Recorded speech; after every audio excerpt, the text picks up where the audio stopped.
तुंड महाकाय सर्वकोटि समप्रभ निर्विघ्नं कुरु मे देव सर्वकार्येषु सर्वदा।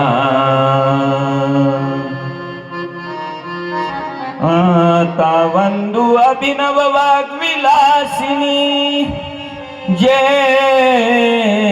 चातुर्य कला कामिनी हे शारदा विश्वमोहिनी नमेली मिया। ऐसे नमन करोनी सकळा हरिकथा बोलवी बोबड्या बोला अज्ञानी म्हणून आपुल्या बाळा चालवी सकळा नामा म्हणे। गुरुर ब्रह्मा गुरुर विष्णू गुरुदेव महेश्वरा गुरु साक्षात परब्रह्म तस्मै श्री गुरुवे नमः। आता हृदय हे आपुले चौपाळुनिया भले वरी बैसौ पाऊले श्री गुरुजी ते नमस्कारोनी आता।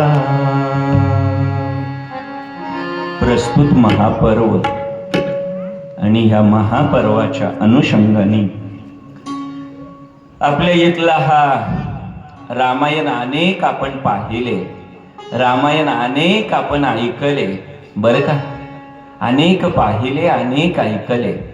पण आता जे आपण हा रामायणाचा सोहळा जे आपण इथं घेतोय ते तुलसीदासजीचं रामचरितमानस आहे, तुलसीदासजीचं। आणि ते तुलसीदासचं जे रामचरितमानस आहे आणि त्या रामचरितमानसावरती भाष्य करण्यासाठीचा आपला हा सगळा अट्टहास आहे, हा सगळा अट्टहास त्याच्यासाठी आहे बरं का। अप्पा हा पहिला प्रयोग आहे, आपण बोलला की इथं कोण लावायला हार घालायला काही नाही आहे, हाराचं एक कौतुकही असतं। गळ्यात हार तेव्हाच येतो जेव्हा हारापुढं हार मानावीच लागते, हारापुढं हार मानल्याशिवाय हारच गळ्यात येत नाही, त्याच नाव हार आहे बरोबर।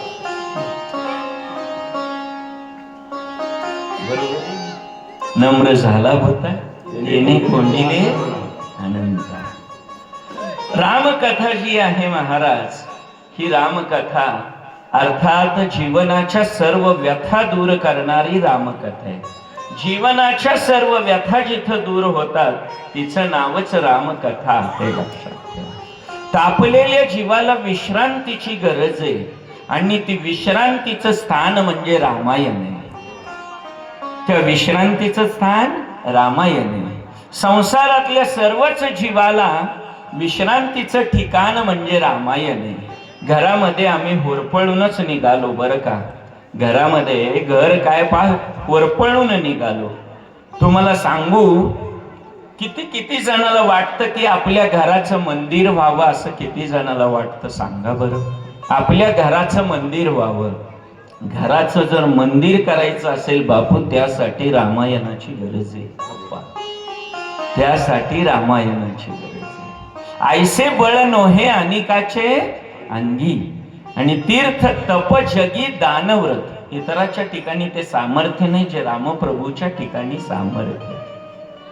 एकमेव देवानी जे अवतार घेतले त्या अवतारातला अन्ना एकमेव अवतार म्हणजे प्रभू रामचंद्राचे, की ज्याला कौशल्याच्या उदरात वाढावं लागलं, एकमेव अवतार आहे। भगवान श्रीकृष्णाचा अवतार अयोनी संभव आहे बरं का, लक्षात घ्या। पण हे कौशल्याच्या उदरात वाढलेलं हे बाळ आहे, म्हणून एक पूर्ण अवतार ज्याला म्हणू ते प्रभू रामचंद्र आहे। पूर्ण अवतार प्रभू रामचंद्र आहे।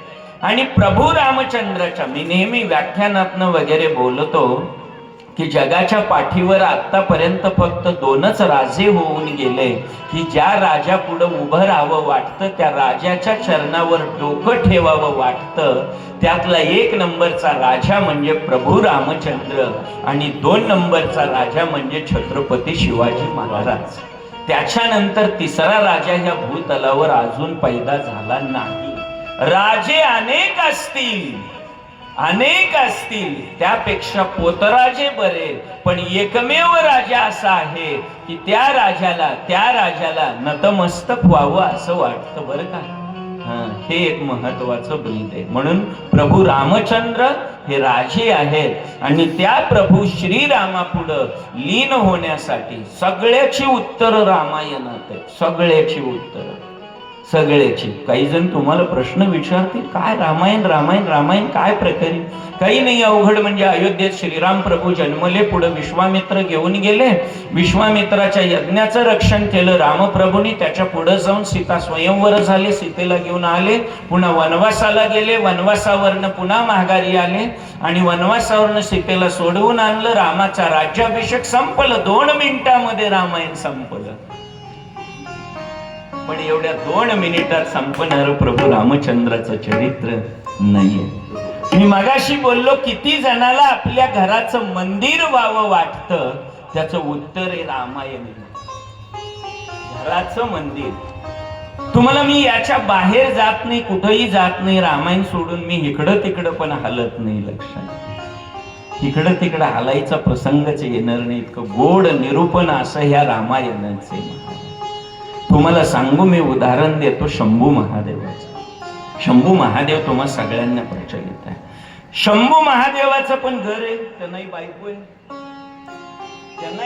आहे. त्यांनाही एक सोडून 2 लेकरं आहेत, कार्तिक स्वामी आणि गणपती बाप्पा. 2 लेकरं आहेत. त्यांनाही बायको माता पार्वती आहे, भवानी माता आहे. म्हणजे शंभू महादेवाचा देखील तुमच्या माझ्यासारखा संसार आणि गाडा चालू आहे. पण शंभू महादेवाच्या घराचं मंदिर झालं महाराज. कारण आहे त्याचं मंदिर. त्यांचं कसं काही झालं, त्याचं कारण असं आहे की आता छोटस उदाहरण तुमच्या समोर. शंभू महादेवाच्या गळ्यात साप आहे, म्हणणे. शंभू महादेवाचं वाहन कोणी? नंदी आहे. भवानी मातेचं पार्वतीचं वाहन कोणी? वाघ आहे. शंभू महादेवाचं वाहन नंदी, याचं वाघ आहे. कार्तिक स्वामीचं वाहन कोणी? मोर आहे. आणि गणपती बाप्पाचं वाहन कोणी? उंदीर मामा. ऐका, घराचं मंदिर. गणपती बाप्पाच्या उंदरावर कुणाचा डोळे? शंकराच्या गळ्यातल्या सापाचा डोळे. शंकराच्या गळ्यातल्या सापावर कुणाचा डोळे? कार्तिक स्वामीच्या मोराचा डोळे. आणि कार्तिक स्वामीचा मोर जो आहे किंवा शंभू महादेवाचा जो नंदी आहे, त्याच्यावर डोळा कोणाचे? पार्वती मातेच्या वाघाचे. आणि तरीही एका घरात राहतात कसं, हा तर प्रश्न आहे ना. एका घरात हे कसे काही राहतात, हा खरा प्रश्न आहे. कारण एकाच घरामध्ये एक ठिकाणी बोडे पहा आपल्या. धेनू व्याघ्र एके ठाई वैर भाव समूळ विसरली, भानुदासा पावली हेम बोधने चारावया जातो सारी. हे म्हणतो. इथं असंच आहे. मग शंभू महादेवाच्या ठिकाणी घराचं मंदिर कशामुळे झालं, त्याचं उत्तर आहे शंभू महादेव रामाची पूजा करतात, रामाचं स्मरण करतात. भजन करी महादेवा, भजन करी महादेवा. जय हो. भजन करी महादेव, ओ भजन करी महादेवा. भजन करे महादेवा, भजन करे महादेवा.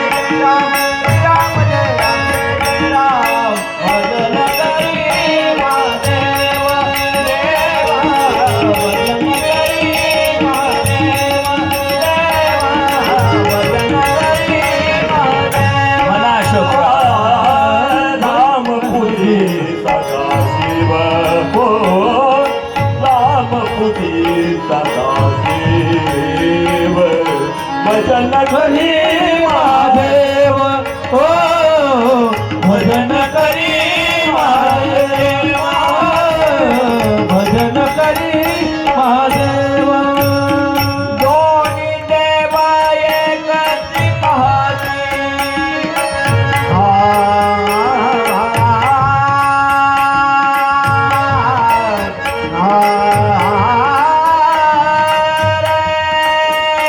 जय हो जय हो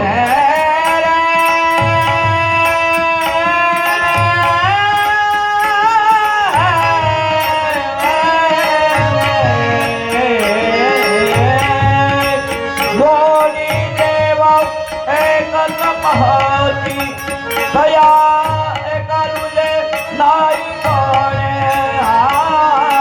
भजन करी महादेव देवा भजन करी महादेव देवा भजन करी महादेव दोन्ही देव एकच पाहती पाहती पाहती पाहती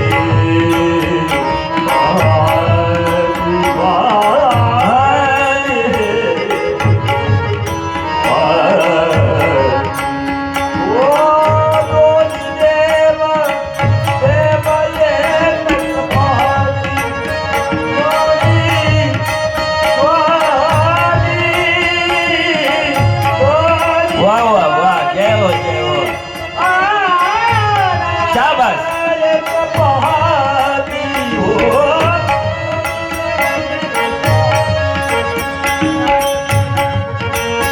दया ऐका तुझे नाही कोणी दया ऐका तुझे नाही कोणी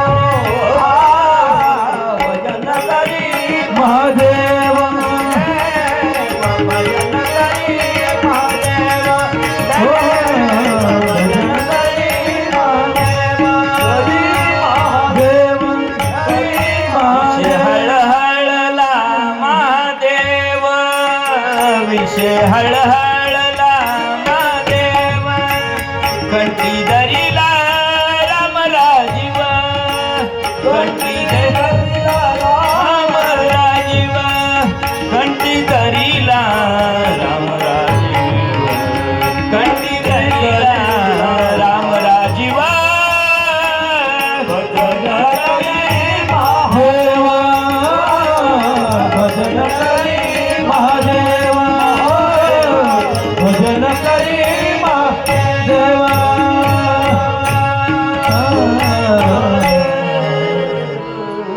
विषय हळहळला महादेव कंठी धरिला राम राजीव देव दानवाचं समुद्राचं मंथन चालू आहे कारण इंद्र 14 रत्न जी आहेत ती समुद्रात पडलेली आणि त्या 14 रत्नाचं शोध घ्यायचे त्यासाठी समुद्राचं मंथन आहे एखाद्या सुगरणीनं आता मिक्सर आला हा भाग वेगळा पण आपल्याला माहिती आहे त्या मिक्सर मधल्या ताकाला जी चव नाही महाराज त्या रवीनं रवंत केलेल्या मंथनाला चव आहे मोठी चव आहे त्याला आणि त्या सुगरणीनं जसं रवी हातात घ्यावी आणि त्या शर्वी मधल्या दह्याला घुसळावं घुसळावं घुसळावं मानधोरी नवाने दैसे आनंद मानधोरी नवाने दैसे आनंद मानधोरी नवाने दैसे आनंद मानधोरी नवाने दैसे आनंद मानधोरी नवाने दैसे आनंद मानधोरी नवाने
म्हणा म्हणा. आणि ते चरवी घुसळावी महाराज आणि त्या दह्यापासून ताक करावर नवनीताचा गोळा यावा, है ना? अशा पद्धतीचं सुंदर बाबू. आणि अशा पद्धतीचं ते मंथन आहे आणि त्या मंथनाचं करावं. त्या पद्धतीनं समुद्राचं मंथन चालू आहे. करतात कोण? त्या मंथनाची रवी कोण? तर मेरू पर्वत आहे. आणि त्या मेरू पर्वत आणि त्याला दोरी बांधली. ते दोरी कुणाची महाराज? वासुकी सापाची दोरी आहे. वासुकी साप आहे. आणि त्या वासुकी सापाची लांबी किती? शतयोजने दूर आहे तो, म्हणजे 400 कोस. आणि त्या वासुकी सापाची दोरी केली, त्या पर्वताला बांधली. पर्वत समुद्रामध्ये. आता देव हे देव, माफी व्यासपीठाची, देवाने पण चाटाळपणा केला त्या मंथनामध्ये. आता त्या सापाला 2 बाजू आहे, एकीकडे शेपूट आहे, दुसरीकडं तोंड आहे. आता सापाचं तोंड म्हणजे तुम्हाला माहिती आहे सगळ्यांना. सापाचं तोंड म्हणजे काय? बा एखाद्या सुवासिनीचं तोंड आहे किंवा मधुराव आणि ओटी तुका म्हणे वाव पोटी, असे थोडंच आहे ते. आता त्या सापाच्या तोंडात काय? वा आहीमुखी दुग्ध होत असे गरळ श्वान पुच्छ नलिकेत गातले होईना सरळ. त्या सापाला किती जरी दूध पाजलं तरी गरळ म्हणजे विषच होणार आहे. या देवाने काय केलं? सगळ्या 33 कोटी देवाने शेपटाकडं आपण झाले आणि राक्षसांना कोंबलं तोंडाकडं आणि समुद्राचं मंथन सुरू केलं. कशासाठी? रत्न काढायचे, 14 रत्न काढायचे आहेत महाराज. आता ते 14 रत्न म्हणजे कोणती? सोनं नाणं दागिने नाही महाराज. ते तुमचा माझा उद्धार करणारे 14 रत्न आहे. आपल्याला कल्पना आहे. आणि त्या सगळ्यात पहिल्यांदा पहिलं रत्न यायच्या आधीच पहिल्यांदा आलं महाराज. काय?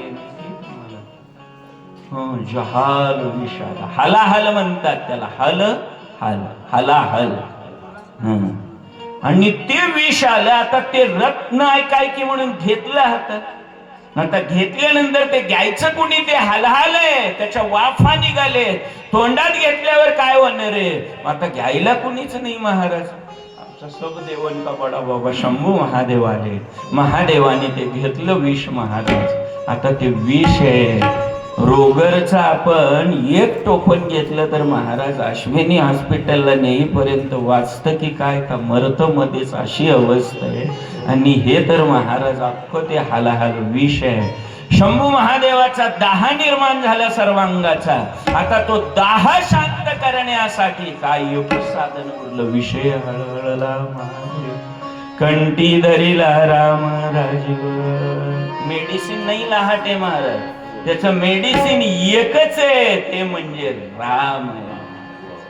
राम आहे त्याचं, दुसरं मेडिसिनच लागत नाही महाराज. म्हणजे विषाला शांत करणारा मेडिसिन कोणता आहे? तर राम आहे. कारण रामच माझा असा आहे महाराज. चारित्र्याचा पुजारी म्हणजे राम आहे. एक पत्नी, एक पत्नी, एक वचनी. तुम्हाला सांगू, श्रीराम प्रभूचा विवाह सोहळा उद्या आपण करणार आहे. तो लग्न सोहळा उद्या होणार आहे श्रीराम प्रभूचा. अहो देवाचं लग्न आहे उद्या, थाटामाटात तो होणार आहे.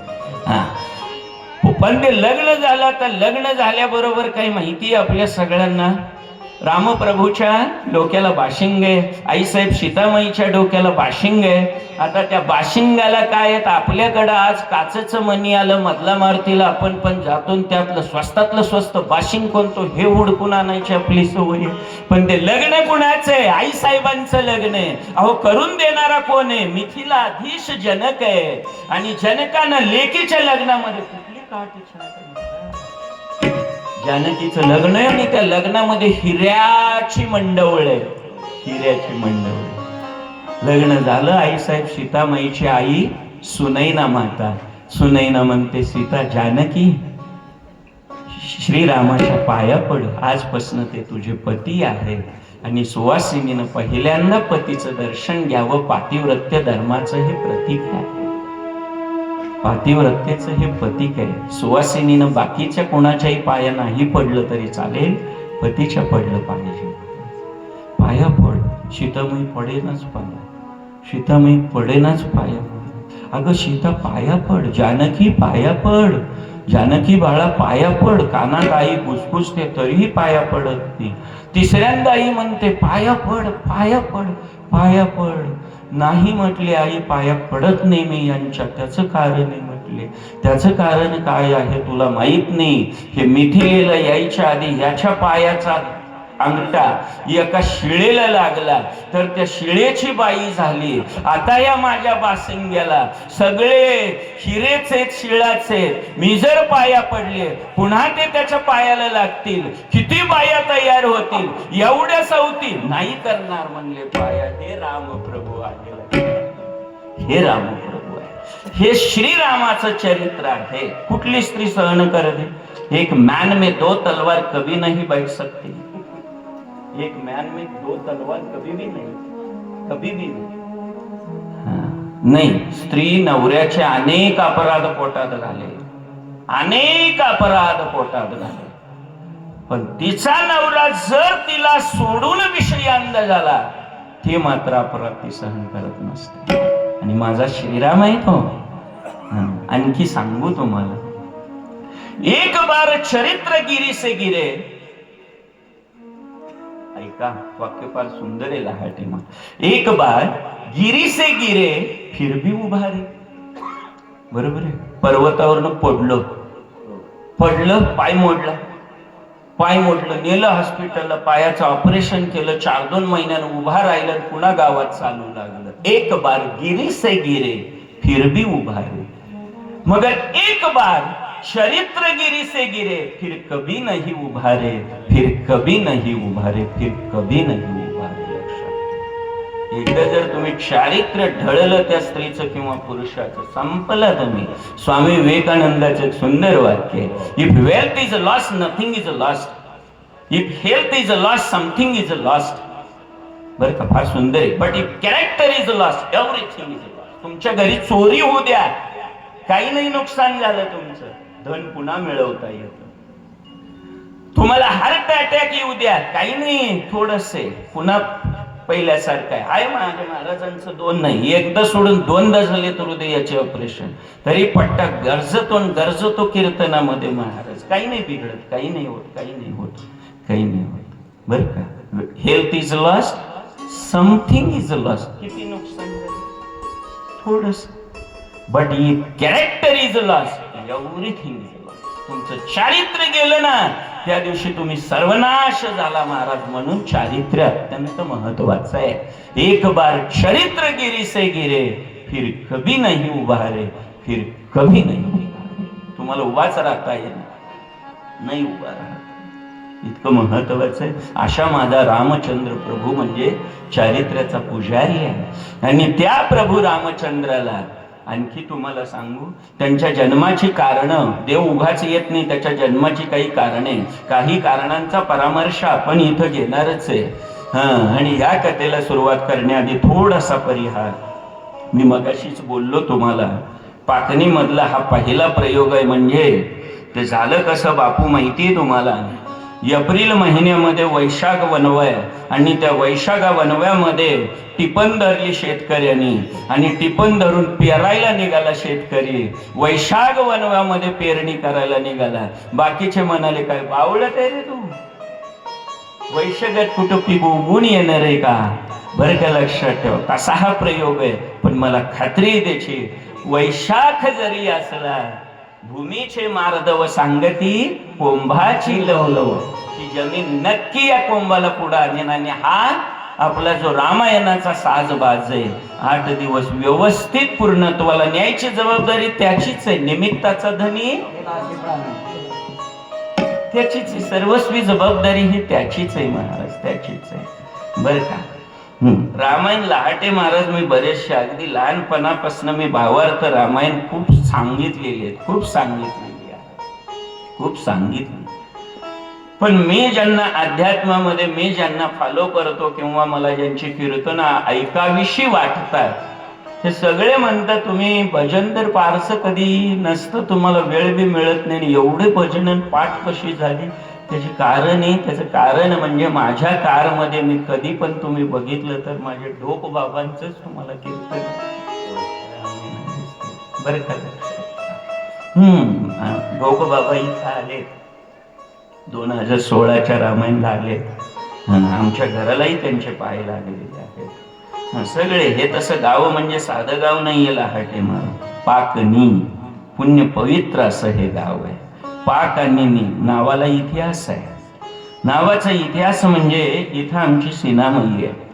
पांडव अज्ञातवासामध्ये होते आणि अज्ञातवासातल्या पांडवांनी ह्या सीनामाईच्या काठी 1 वर्ष अज्ञातवासात इकडं आले. कुठून? हस्तिनापुराहून आले. हस्तिनापुराहून ते इथं आले आणि 1 वर्षातला 1 दिवसाचा मुक्काम बापू आमच्या पाकणीतल्या पांडवांचा. इतकी पवित्र भूमी आहे, इतकी पवित्र भूमी आहे. तुम्हाला माहिती नसेल, शेजारी पांडवाची पोपळी आहे आपल्या, हेही तुम्हाला माहिती आहे. त्याच्या शेजारी अर्जुन सोंड आहे, हेही तुम्हाला माहिती आहे. एक हत्ती चवताळून या भावंडावर आला होता, पांडवावर. अर्जुनानं काय केलं? त्या हत्तीची सोंड धरली, गर गर गर फिरवला आणि आपटला हत्ती. म्हणून गावाचं नाव अर्जुन सोंड आहे, अर्जुन सोंड आहे. आणि हित पांडवांनी आता खायचंय काहीतरी, 1 दिवस स्वयंपाक केला महाराज सीनेच्या कडेला, म्हणून गावाचं नाव पाक. आता ते नी का आलं हे पण सांगतो. त्याचं कारण मराठी व्याकरणामध्ये शब्दाला धातूचा उपसर्ग जर लागला तर शब्दाचा अर्थ बदलतो. पाक म्हणजे स्वयंपाक, नी म्हणजे पाणी. ह्याचा जर विग्रह केला मराठीमध्ये, स्वयंपाक पाण्याशिवाय होईल का हो? म्हणून स्वयंपाक कुठे? नदीच्या कडेला. आणि म्हणून गावाचं नाव पडलं काय? पाकनी. अशी ही पवित्र भूमी आहे. आणि ह्या पवित्र भूमीमध्ये आपला हा चालू असणारा रामायणाचा सोहळा.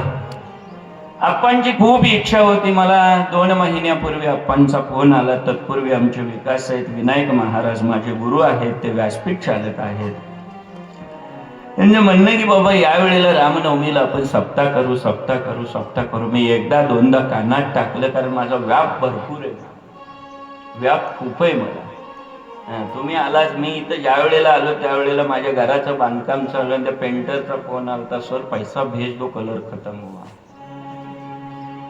आणि तुम्हाला तेही पुढं माझ्या घराचं सध्या जे काम चालू आहे सांगू तुम्हाला. सगळे कारागीर बापू बांधकाम करणारे जे आहेत अयोध्येतले आहेत, फरशी बसवणारे अयोध्येतले आहेत. आता कलर देणारा जो आहे तो तिवारी ब्राह्मण आहे, अयोध्येतला.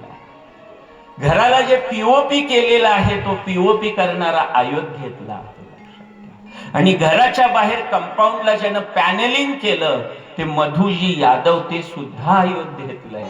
मी त्यांना म्हटलं, बा प्रभू रामचंद्रांनीच तुम्हाला माझ्याकडे पाठवलं, आता घराचं नावच अयोध्या ठेवतो म्हणजे बास, सोहळा उत्तम. आता तेच काम चालू आहे. पुन्हा माझे हे बोर्डाच्या परीक्षा झाल्या 10वी-12वीच्या. आणि आप्पा त्याचे 400 पेपर मला तपासायला आले. 2 तारखेला माघारी द्यायचे तपासायला. मी खूप कुतून जागून तपासले. 225 झाले, 250 उरले. आता 250 पूर्ण करायचे. अण्णा तुम्हाला माहिती आहे, तुम्ही शाळा चालवलेली आहे. आता ते बोर्डाचं काम असं नाही, जर मी ते जमा केले तर 3 तारखेला मला बोर्ड घरी बसवेल, तुला बेट्या नोकरीची गरज नाही, चल घरी. तर प्रश्न हा की हे करू का ते करू का ते करू, असा हा प्रश्न. शेवटी मी माझ्या प्राचार्यांकडे गेलो, त्यांना मी रजेचा अर्ज दिला. म्हणजे सर एवढे 8 दिवस रजा? हो म्हटलं सर 8 दिवस पाहिजे. कारण मी पत्रिकाच आपली सप्त्याची ठेवली पुढं. मंगळवेढा भूमी संतांची, मंगळवेढा भूमी संतांची आहे, लक्षात ठेवा. मी काल टमटम मध्ये भरून सगळं सामान आणलं. ते सगळ्या तुम्हाला खायच्या पत्रवळ्या वगैरे पाहायचं. अण्णा दुकानदार सांगतो, मंगळवेढ्यातल्या दुकानदार, त्या दुकानदाराचं सगळं बिल झालं 11,200 काहीतरी वरती झालं. म्हणजे सर एवढं काय, लग्न आहे का घरामध्ये? म्हणलं लग्न नाही घरामध्ये, गावाकडं सप्ताह आहे रामनवमीचा, त्यालाही मी पत्रिका पुढं.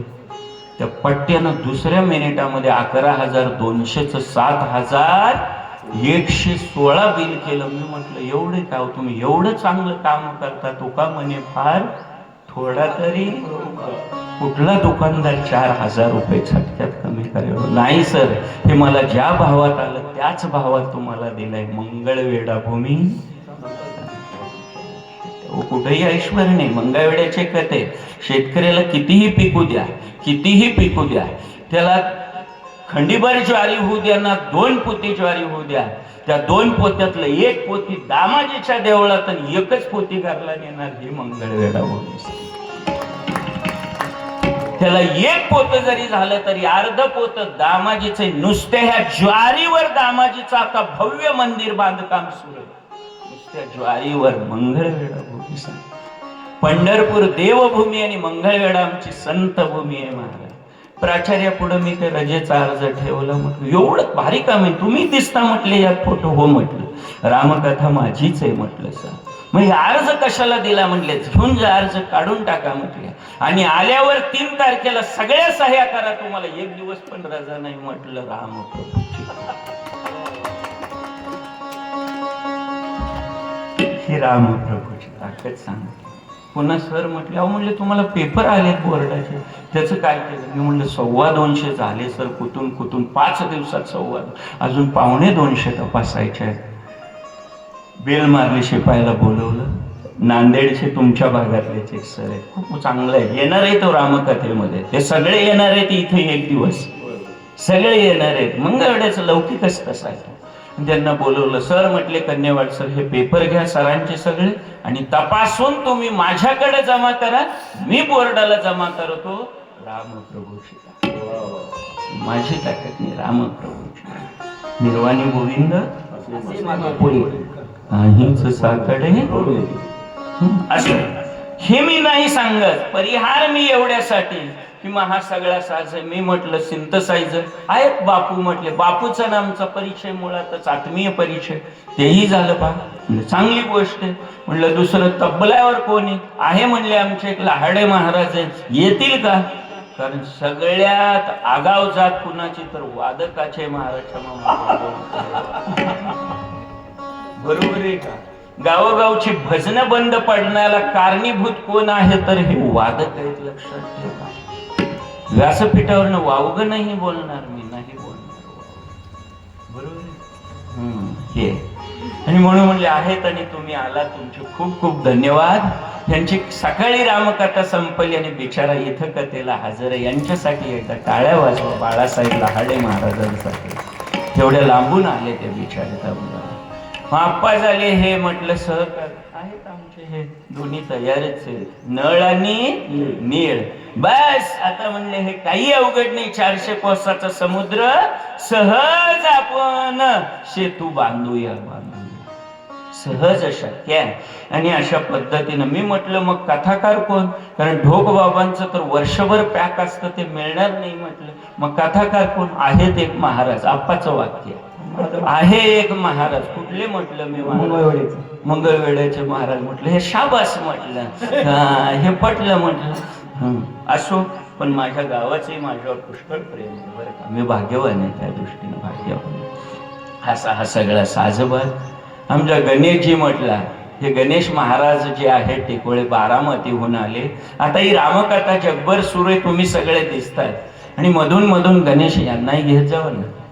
यांचे कोणी पाहुणे रावळे कुठं कानाकोपऱ्यात जगाच्या पाठीवर कुठंही असू द्या, त्यांनाही बघताय. चांगली गोष्ट आहे बा. आमची काकू, आमची मावशी, आमची चुलत चुलत चुलत मावशी, आमची मावस मावस मावस मावशी आहे पा. आमचा हा साडूचा चुलत भावन, त्या चुलत भावाचा सासरा कथेत बसलाय. त्यांनाही बरं वाटत, त्यांनाही बरं वाटत नाही. हा. आणि यश महाराज आमचे आहेत, रामभाऊ यश. मी नेहमी त्यांना, हा अंगद आहे तर ते रामभाऊ वाळी आहेत. असा हा सगळा साजबाज आहे. आणि ह्या सगळ्या साजबाजातनं सुरू झालेला हा रामप्रपंच आहे महाराज.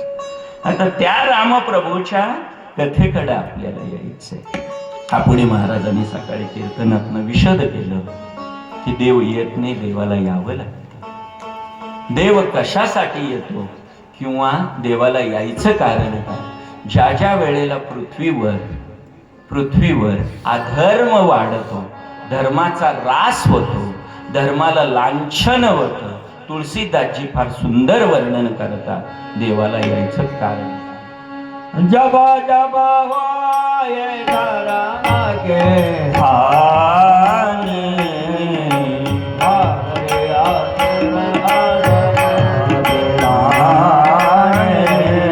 राम सिया राम जय राम जय राम म्हणा. राम जय राम जय जय राम तब तब धरे प्रभु रे मेघ सरे राम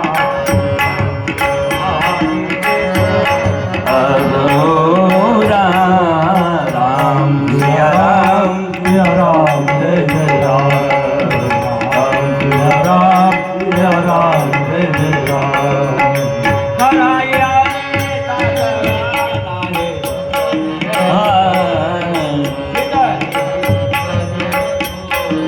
धरा रे राम सिया राम जय राम जय जय राम जय राम जय राम जय जय राम राम जय राम जय जय राम. श्री रामचंद्र भगवान की जय.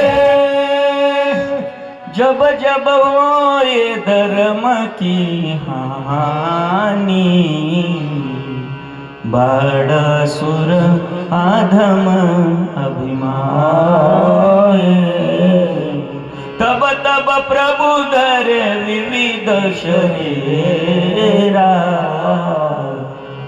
तब तब प्रभु धरे विविध शरीरा. तेव्हा तेव्हा देवाला यावं लागतं बर का. केव्हा देव येतो? देव येतो केव्हा? अधर्म वाढतो ना तेव्हा देव येतो. जब जब होय धर्म की हानी. ह्या 4 गोष्टीसाठी देव येतो. एक ब्राह्मणासाठी देव येतो, एक साधूसाठी देव येतो, तिसरा म्हणजे गायीसाठी देव येतो आणि चौथं कारण पृथ्वीसाठी देव येतो. ह्या 4 कारणासाठी देव येतो. त्यातलं 1 नंबरचं कारण आहे ब्राह्मणासाठी देवाला यावं लागतं. ब्राह्मण जर संकटात असेल तर देवाला यावं लागतं बरं का. दुसरं महत्वाचं कारण आहे ते म्हणजे देवाला यायचं कारण साधू आहे. साधू आहे. सकाळीच महाराज बोलले अंबरीशासाठी जन्म सोसियले दुष्ट निर्दाळिले. अंबरीश राजे आणि अंबरीश राजासाठी देवाला 10 अवतार घ्यावे लागले. साधूसाठी यावं. तिसरं कारण गायीसाठी देवाला यावं लागतं. गायीसाठी. गाय पवित्र आहे. गाय पवित्र आहे. गाय किती पवित्र आहे हो. गाय हा एकमेव प्राणी असेल की तिचं काहीच वाया जात नाही. तिची संडास वाया जात नाही, तिचं गोमूत्र वाया जात नाही. पहा त्या गोशेनानं. हल्ली जमाना बदलला. सगळे पेवर ब्लॉक, फरशाट, पार्टेक्स सगळा या जमाने. पण गायीच्या शेणानं सारवा बघा रामटाळी काढायचे. आणि ज्या वेळेला शेणानं गायीच्या सारवा व महाराज त्या शेणाची ताकद काय आहे. काय ताकद आहे त्या शेणाची. वाह काय सुगंध आहे गायीच्या शेणाला. बरं झालं पुन्हा जमाना यायला लागला. नका काळजी करू. तुम्ही सगळे पितांजलीचे प्रॉडक्ट वापरता. पितांबरी वापरता तुम्ही. भांडी घासायला पितांबरी, उदबत्ती पितांबरी, कापूर पितांबरी, अहो सुगंध पितांबरी. पितांबरी कशापासून ही पावडर बनली आहे? गायीच्या शेणापासून. गायीच्या शेणात एवढी गायीला ताकद आहे. 1931 साली हैदराबादला महात्मा गांधी भाषण देत होते. हम सब हिंदुस्तान वासियों ने एक ही करना चाहिए, जहां जहां पे गोधन हमारा बिखरा हुआ है, हर गोधन की हमें रक्षा करना चाहिए. गोधन हमारी केवल माता नहीं बल्कि ये गोधन हमारी पूजनीय देवता है. महात्मा ब्रिटिश अधिकारी त्यांना म्हणला बापूजी आम्ही जर तुम्हाला 2 गोष्टीपैकी एकच गोष्ट द्यायला पुढे आलो. एक म्हणजे आम्ही एकतर तुम्हाला स्वातंत्र्य देऊ किंवा गाय देऊ. तुम्हाला काय हवंय? बापूजी म्हटले स्वातंत्र्य नंतर दिलं तरी चालेल, पहिल्यांदा मला माझी गाय पाहिजे. पहिल्यांदा गाय पाहिजे. गायीसाठी देवाला यावं लागतं. आणि 4 नंबरचं कारण पृथ्वीसाठी. पापी जे अभक्त दैत्य ते मातले, धरणी सिजाले ओझे त्यांचे. देव धर्म पाडले जगाले,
तुम्ही आता कोण कोण किती किती वर्षाचं, मी जसा 51 वर्षाचं, यांचं वय वेगळं आहे, कुणी 60-65 वर्षाचे आहेत, कुणी 500 वर्ष जगलेले, तुमच्यापैकी काही जण 80-82 असतील, बरोबर आहे, काही जण 50 वयाचे आहेत, कुणी 55-60, ज्याची त्याची वय वेगळी.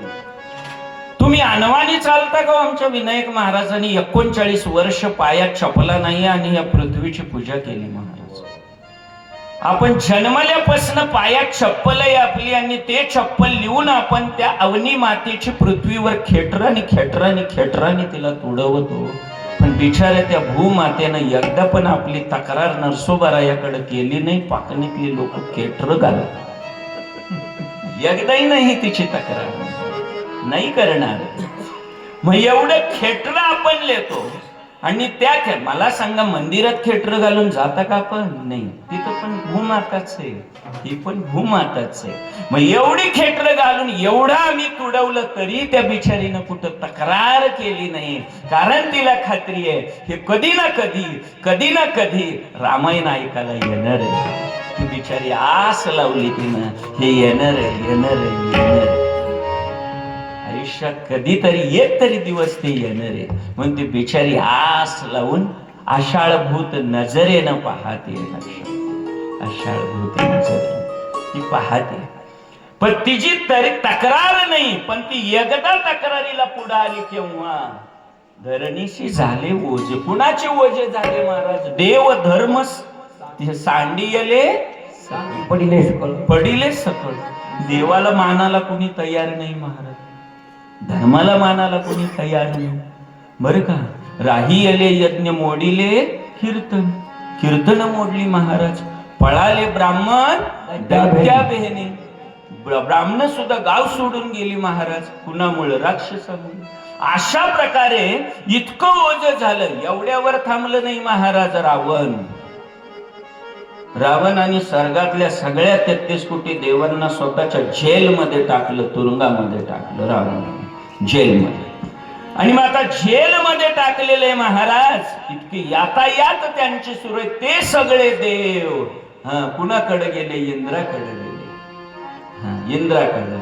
आणि इंद्र गेला शंभू महादेवाकडं, आणि शंभू महादेवासहित हा सगळा लवाजमा गेला. आता देवाला आपलंस करण्यासाठी गाय पाहिजे. पृथ्वी माता गाय झाली महाराज. धेनुरूपी पृथ्वी ब्रह्म्यापाशी जाय, आणि नेत्री वाहे तोय सांगत असे. डोळ्यातनं घळघळ गळती, गाय रडायला लागली. ब्रह्मदेवापाशी गेली.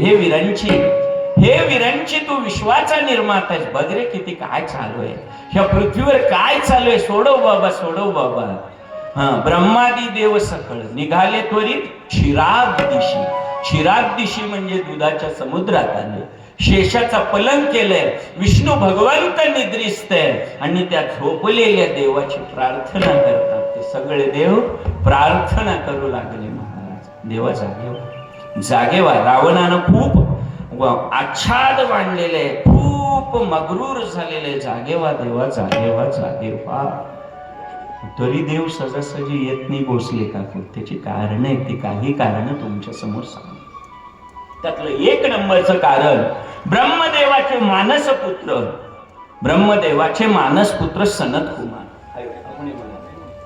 सनकादिक आणि सनत नंदन असे ते दोघं दिसायला सुंदर, म्हणून त्यांना सनत कुमार. सन म्हणजे चांगला. आता ह्या दोघाला देवाला भेटायची इच्छा झाली, आणि देव दर्शनासाठी हे देवाच्या आले घराकडे, राजवाड्याकडे आले. देवाच्या बाहेर, मंदिराच्या बाहेर 2 द्वारपाळ होते, वॉचमन होते, पोलीस होते, खाकीवाले होते. त्यांचं नाव जय आणि विजय. एका बाजूला द्वारपाळ जय आहे, दुसऱ्या बाजूला विजय आहे. हे दोघं आले ब्रह्मदेवाचे मानसपुत्र, आणि त्या दोघांनी त्यांना म्हटले, अरे प्रभूचं आम्हाला दर्शन घ्यायचे, जायचं नाही. म्हटले जाते, अरे प्रभूचं दर्शन घ्यायचं नाही, जाता येणार. अरे देवाचं दर्शन घ्यायचंय, नाही जाता येणार. राक्षसवाल. दोघांनी शाप दिला. सनत कुमारांनी शाप दिला, राक्षसवाल जय विजय. हे मोठ्याने गरजले. देवाला आता ऐकू आलं. देव पळतच बाहेर आलं. सनत कुमारानं जे काय केलं म्हटले, अरे ते माझे बिचारे नोकर आहे, ते प्रामाणिकपणे नोकरी करतायत म्हटले. सांगितले आणि तुम्ही त्याला शाप देऊन टाकला, राक्षस व्हाल, काहीतरी उशाप द्या त्यांना. त्या सनत कुमाराने त्यांना उशाप दिला. 2 बाजू आहे. तुम्हाला जर राक्षसातनं मुक्त व्हायचं असेल, राक्षसातनं मुक्त व्हायचं असेल तर तुम्हाला 7 जन्म देवाची भक्ती करावी लागत असेल. आणि म्हटले जरा जवळ 7 जन्म